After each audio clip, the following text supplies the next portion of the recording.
अस्सलाम वालेकुम नाज़रीन, मैं मोहम्मद असलम हुसैन सियासत की ख़बरों में आप सबका इस्तकबाल करता हूँ। आज 9 अक्टूबर 2023 है। इस्लामिक तारीख के हिसाब से आज 23 रबी अव्वल 1445 हिजरी है। पेश है आज की कुछ अहम खबरें। तंजानिया की सदर सामिया सुलूहु हसन 3 रोज़ा सरकारी दौरे पर आज नई दिल्ली पहुंची है।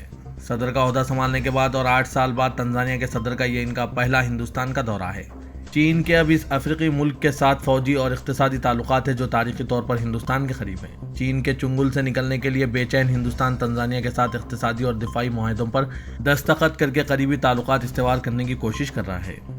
आज पीर की सुबह तंजानिया की सदर सामिया सुलूहु हसन ने दिल्ली में राष्ट्रपति भवन के एक प्रोग्राम में शिरकत की और सदर जमहूरिया हिंद द्रौपदी मुर्मू से मुलाकात की। इस खबरनामे को MS एजुकेशन की जानिब से स्पॉन्सर किया जा रहा है।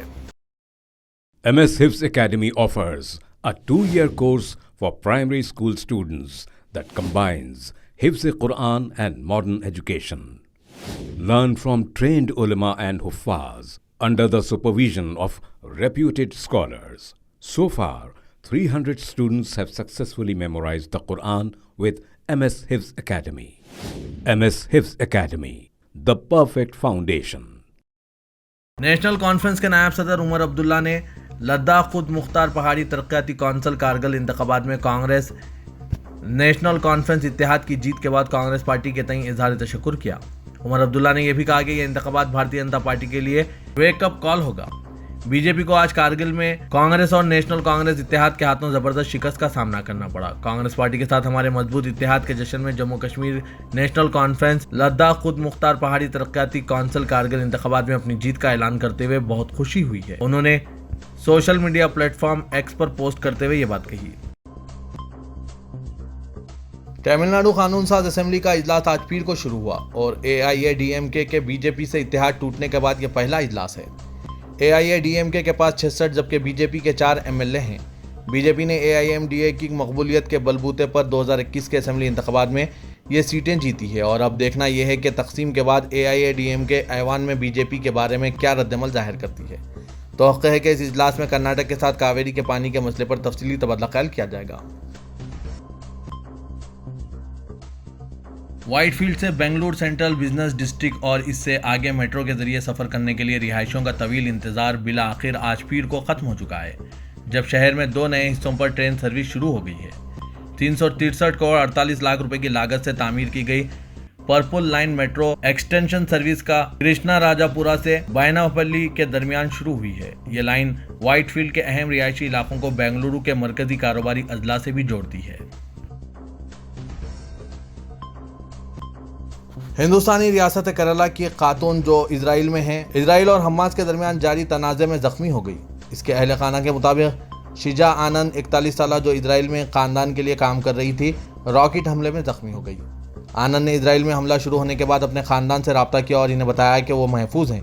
इसने दूसरी बार दोपहर के वक्त अपने घर वालों को फ़ोन किया, लेकिन घर वालों से बात करते हुए इसका फ़ोन मुनक़ता हो गया। बाद दिन में केरला से ताल्लुक़ रखने वाले एक और हिंदुस्तानी शहरी ने फ़ोन करके अहल खाना को इत्तला दी कि शेजा आनंद जख्मी हो गई हैं और इनकी सर्जरी हुई है। ताहम उन्होंने मजीद बताया कि इसे एक और सर्जरी के लिए दूसरे अस्पताल मुंतकिल किया गया। आनंद का ख़ानदान इससे मजीद मालूमात का इंतज़ार कर रहा है। आनंद पिछले 7 सालों से इजराइल में काम कर रही है। इनके शौहर और 2 बच्चे हिंदुस्तान में मुकीम हैं। शाहरुख खान की फिल्म पठान के बाद इनकी एक और सबसे ज़्यादा मुंतज़िर फिल्म जवान 7 सितंबर 2023 को सिनेमाघरों में रिलीज़ हो चुकी है।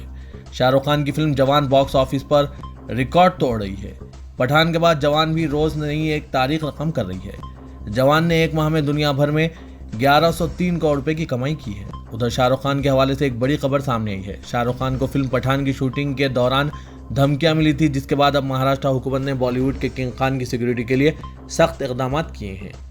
फिल्म पठान के दौरान अदाकार शाहरुख खान को मिली धमकियों को मद्देनजर रखते हुए महाराष्ट्र हुकूमत ने किंग खान की सिक्योरिटी बढ़ा दी है। पुलिस जराये ने बताया कि हुकूमत ने शाहरुख खान को Y+ सिक्योरिटी फराहम की है। वाज़ेह कि इससे पहले शाहरुख खान को 2 पुलिस कांस्टेबलों की सिक्योरिटी फराहम की गई थी। इसके अलावा इनका अपना ज़ाती मुहाफिज इनकी हिफाजत के लिए इनके साथ रहता था। जराये का कहना है कि हाई पावर कमेटी की सिफारिश के बाद शाहरुख खान को Y+ सिक्योरिटी दी गई है। CPIML के जनरल सेक्रेटरी दीपांकर भट्टाचार्य ने कहा है कि भारत सरकार को किसी भी हालत में इजराइल के हक में नहीं खड़ा होना चाहिए। उन्होंने एक प्रेस कॉन्फ्रेंस में कहा कि इजराइल फलस्तीन तनाज़े के तारीखी पस मंज़र के पेश नज़र हिंदुस्तान को फलस्तीनियों के हुकूक़ के हुसूल के लिए सियासी हल तलाश करने में मदद करनी चाहिए। हम आलमी बरादरी और अक़वाम मुत्तहिदा से भी अपील करते हैं कि वो इजराइल और हमास को कंट्रोल करें और परेशान हाल फलस्तीनियों और आम इजरायली अवाम के जान व माल के नुकसान को रोकें। दीपांकर भट्टाचार्य ने कहा कि फलस्तीनियों के हुकूक के हुसूल के लिए सियासी हल तलाश करने की कोशिशों के बरअक्स वज़ीर-ए-आज़म नरेंद्र मोदी ने इजराइल के साथ अपनी यकजहती का इजहार करते हुए कल से जारी तशद्दुद को दहशतगर्दाना हमला करार दिया है। उन्होंने कहा कि बीजेपी भारत में दहशतगर्दाना हमलों और हमास की मौजूदा जारियत को गलत तरीके से यकसां बताने की कोशिश कर रही है। उन्होंने कहा कि मोदी हुकूमत और बीजेपी एक बार फिर फलस्तीन पर कब्जा और फलस्तीनियों के खिलाफ इजराइल के जराइम पर आंखें बंद कर ताज़ा वाक़ात को मुस्लिम मुखालिफ नफरत फैलाने के लिए इस्तेमाल करना चाहती है। इजराइल और फलस्तीन के जारी जंग के दरमियान ताज़ा तरीन बहरान के पेश नज़र एयर इंडिया ने इजराइल के दारुकुमत तल अवीव के लिए अपनी परवाज़ें 14 अक्टूबर तक मनसूख कर दी है। एयर इंडिया के तर्जुमान ने बताया कि एयरलाइन ने 14 अक्टूबर 2023 तक तल अवीव जाने वाली तमाम परवाज़ें मनसूख करने का फैसला किया है। तर्जुमान ने कहा कि कंपनी ने यह फैसला अपने हमले के अरकान और तमाम मुसाफिरों की हिफाजत को मद्देनजर रखते हुए किया है। उन्होंने कहा कि कंपनी 14 अक्टूबर तक कन्फर्म टिकट रखने वाले तमाम मुसाफिरों को मुमकिन मदद फराहम करेगी। टाटा ग्रुप की एयरलाइन एयर इंडिया तल अवीव और नई दिल्ली के दरमियान हफ्तावार 5 परवाज़ें चलाती है। केरला के वज़ीर आला पिनाराई विजयन ने कहा है कि अगर बीजेपी तीसरी बार इख्तिदार में आती है तो मुल्क बहुत खतरे में पड़ जाएगा, जिसके बाद पछतावे का कोई फायदा नहीं होगा।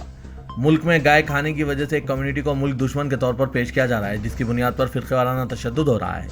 उन्होंने मरकजी हुकूमत और RSS पर इल्ज़ाम लगाया कि वो मुल्क में अमन को ख़त्म करने और इसे एक मजहब के लोगों का मुल्क बनाने की कोशिश कर रही हैं।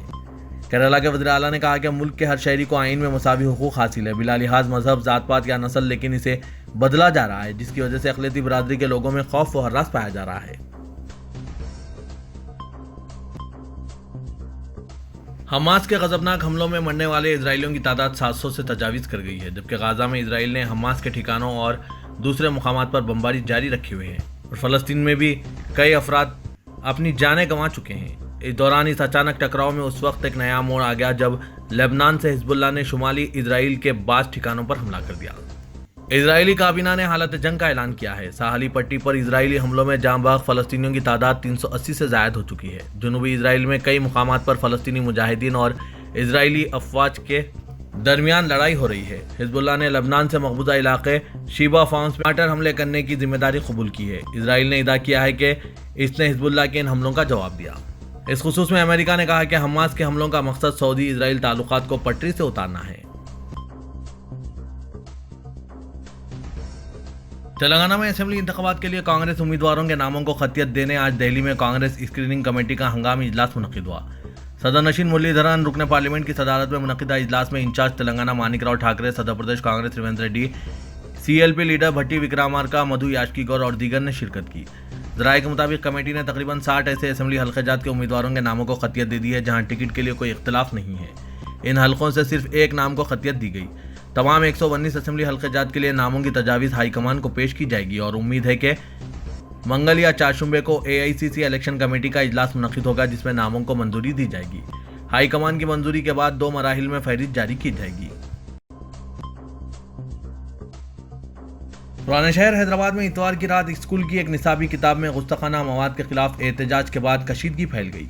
जिस चीज़ ने एहतजाज को मुतहरिक किया वो एमोगॉस बुक्स इंटरनेशनल USA की चौथी अखलाकी साइंस की मियारी किताब में शाया हुए पैगंबर मोहम्मद सल्लल्लाहु अलैहि वसल्लम की एक अलामती तस्वीर थी। इसे पुराने शहर के मशहूर ईसाई मिशनरी से चलाए जाने वाला बॉयस्टन स्कूल में तलबा के निसाब के तौर पर तजवीज़ किया गया था। कुछ लोगों ने जिन्होंने इस पर तवज्जो दी इस मामले को सोशल मीडिया पर पोस्ट किया, जिसके बाद यह खबर फैल गई। पुराने शहर के इलाके फलकनुमा काला पत्थर में नौजवानों ने सड़कों पर निकल आए। काला पत्थर पुलिस स्टेशन के रूबरू नौजवान एहतजाज में सड़क पर बैठ गए और पब्लिशर के खिलाफ कार्रवाई का मुतालबा किया। फलकनुमा पुलिस स्टेशन में पुलिस ने शिकायत दर्ज कराई है। खुसूस में MBD कायद अमजदुल्लाह खान खालिद ने कहा कि मुसलमान ऐसी चीज़ों को बर्दाश्त नहीं करेंगे और उन्होंने पुलिस से सख्त कार्रवाई का मुतालबा किया। इत्तला मिलते ही DCP south zone Sai Chaitanya और पुलिस के आला अहदेदार काला पत्थर पुलिस स्टेशन लिमिट में पहुंच गया और जमा अवाम को तयक़ुन दिया कि हर तरह की कार्रवाई अमल में आएगी। रात देर गए पुलिस ने बताया कि बॉयस्टन स्कूल के प्रिंसिपल को हिरासत में ले लिया गया है और बुक पब्लिशर के खिलाफ भी केस दर्ज कर लिया गया है। अलहदा तेलंगाना तहरीक के दौरान मुसलमानों की तायद हासिल करने के लिए हथेली में जन्नत दिखाई गई। तहरीक की क़यादत करने वाले उस वक्त की टीआरएस लीडरशिप ने मुसलमानों को तरक्की और खुशहाली का वादा किया था और मुसलमानों ने इस उम्मीद के साथ तहरीक में नई जान डाल दी कि नई रियासत में इनकी पसमानदगी खत्म होगी। गुज़िश्ता 10 सालों के दौरान केसीआर हुकूमत की अक़लियतों से मुतालिक पॉलिसी का जायजा लें तो अंदाज़ा होगा कि हुकूमत ने सिर्फ कान खुश करने के सिवा कोई अमली इक़दाम नहीं किए। मुसलमानों की तरक्की और फलाह व बहबूद के लिए हुकूमत की सतह पर इक़दाम के बजाय इन्हें हलीफ जमात मजलिस को खुश करने छोड़ दिया गया। हद तो ये हो गई कि बीआरएस के मुस्लिम कायदीन खुद भी सरकारी ओहदों के हुसूल के लिए मुकामी जमात की सिफारिश के लिए मजबूर कर दिए गए और तकर्रुरात के फैसले भी हलीफ जमात की मर्जी के मुताबिक होने लगे। जाहिर है कि जब बरसर इक़्तिदार पार्टी के कायदीन और कारकुन अपनी पार्टी की क़यादत के बजाय हलीफ जमात की सिफारिश हासिल करने के लिए मजबूर हो जाएं तो फिर इनके हौसलों का पस्त होना लाजमी है। मुसलमानों की तरक्की के बजाय केसीआर ने हलीफ जमात के कायदीन को खुश करने पर सारी तवज्जो मरकूज़ की और इनकी खुशी को मुसलमानों की तरक्की तस्वुर किया। जब कभी मुसलमानों की जानिब से मुतालबात पेश किए जाते तो केसीआर हलीफ जमात की तरफ देखने लगते और ये तासुर दिया जाता कि जो कहीं के वहीं होगा, आपको देख कुछ चाहिए तो हुकूमत के बजाय हलीफ जमात से रुजू होकर सिफारिश लाएं। केसीआर की इस पॉलिसी ने मुसलमानों को हलीफ जमात का अमलन यरगुमाल बना दिया है। भारतीय जनता पार्टी ने तेलंगाना असेंबली इंतखाबात के लिए उम्मीदवारों की फहरिस्त की तैयारी का काम तेज कर दिया है। बौसूख राय के मुताबिक रियासती क़यादत ने 38 असेंबली हल्क़ेजात के लिए मुतफ़क़ा तौर पर तय किए गए उम्मीदवारों की पहली फहरिस्त हाई कमान को रवाना कर दी। पार्टी हाई कमान फहरिस्त का जायजा लेने और ज़रूरी तरमीमात के बाद इसे अमावस के बाद जारी करेगी। बताया जा रहा है कि 15 या 16 अक्टूबर को 38 उम्मीदवारों की पहली फहरिस्त जारी की जाएगी। बीजेपी 3 मराहिल में उम्मीदवारों की फहरिस्त जारी करने का मंसूबा रखती है।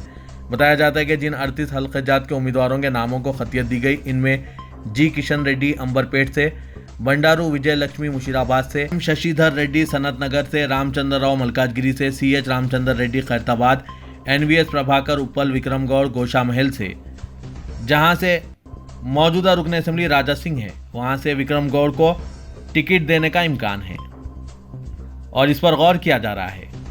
राजा सिंह का नाम बीजेपी की लिस्ट में शामिल नहीं है। सदर कुल हिंद मजलिस इत्तेहादुल मुस्लिमीन और रुकन पार्लियामेंट हैदराबाद असदुद्दीन अवैसी की हिदायत पर मोहम्मद मौज़म खान रुकन असेंबली बहादुरपुरा ने बहादुरपुरा हल्के के तहत फलकनुमा डिवीजन में 21 करोड़ 40 लाख रुपए मालियाती तरक्याती कामों का इफ्तिताह अंजाम दिया।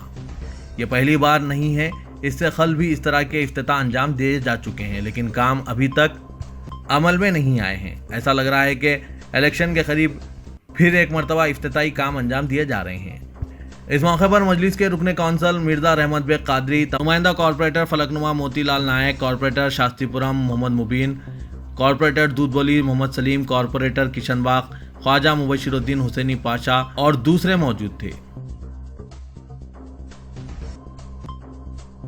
Director general of police Telangana ने आज सीनियर IPS ऑफिसर्स के तबादलों और पोस्टिंग के अहकाम जारी किए। Director anti corruption bureau AR Srinivas का तबादला करते हुए इन्हें additional director doctor RBVRR Telangana police academy की जिम्मेदारी दी गई। इसी तरह अंबर किशोर झा DIG होमगार्ड व टेक्निकल सर्विस का बतौर joint commissioner of police administration Rachakonda तबादला कर दिया गया। एक तरफ पुलिस शहर में अमन बरकरार रखने के लिए रात दिन कोशिश कर रही है, वहीं दूसरी जानिब फिरकापरस्त और शरपसंद अनासिर पुरअमन फिजा को खराब करने की कोशिशों में मसरूफ है। ज़राए के मुजिब कारवान का रहने वाला एक शरपसंद रघुवेंद्र राव ने फिरकापरस्ती का मुजाहरा करते हुए इंस्टाग्राम पर अल्लाह ताला की शान में गुस्ताखी की। इस वाक़े की इत्तला मिलते ही शोएब, अस्मा व बासित, जो ह्यूमन राइट्स जस्टिस मिशन से ताल्लुक़ रखते हैं, शरपसंद रघुवेंद्र के खिलाफ शिकायत दर्ज कराने टप्पा चबूतरा पुलिस स्टेशन पहुंचे। सोशल मीडिया पर अल्लाह रब्बुल इज़्ज़त की शान में गुस्ताखाना कलिमात तहरीर करने की इत्तला पर मुकामी अफराद की बड़ी तादाद पुलिस स्टेशन पहुंच गई और मुजाहिद नगर झिर्रे के रहने वाले मोहम्मद खान ने इस वाक़े पर रघुवेंद्र के खिलाफ टप्पा चबूतरा पुलिस में शिकायत दर्ज कराई। टप्पा चबूतरा पुलिस ने तहरीरी शिकायत वसूल कर ली और शिकायत गुजार को रसीद भी हवाले की। शरपसंद का इंस्टाग्राम ID IMLX23 बताया गया है। एक और इत्तला के मुताबिक टप्पा चबूतरा पुलिस ने मुलजिम को कामाडीपुरा पुलिस स्टेशन के हुदूद से गिरफ्तार कर लिया। पुलिस ज़राए का कहना है कि मुलजिम को साइबर क्राइम पुलिस के हवाले किया जाएगा क्योंकि उसने ये पोस्ट सोशल मीडिया पर किया था। ऐसा लग रहा है कि शरपसंद अनासिर शहर में इलेक्शन से कबल हालात को कशीदा करने की कोशिश कर रहे हैं। पुलिस को फौरी तौर पर हरकत में आना चाहिए और इस तरह के सरगर्मियों पर नजर रखनी चाहिए।